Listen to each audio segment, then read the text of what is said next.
Hey team, let's have a look at our side plank. Looks like this.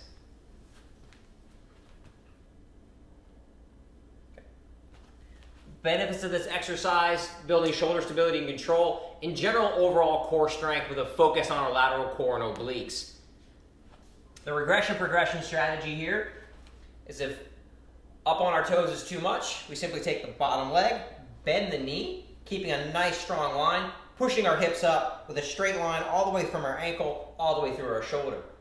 You can put the hand straight up or bringing it straight over the head. Another option, if that's still too much on our wrist, we can drop down onto our elbow, and we're also here. If we want a little bit more, we can progress the movement by turning into a starfish and bringing the leg up.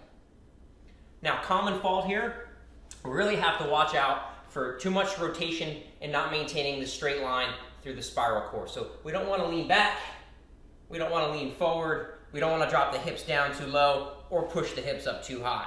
Really bracing our abs, bracing our obliques, nice strong line. That is your side plank.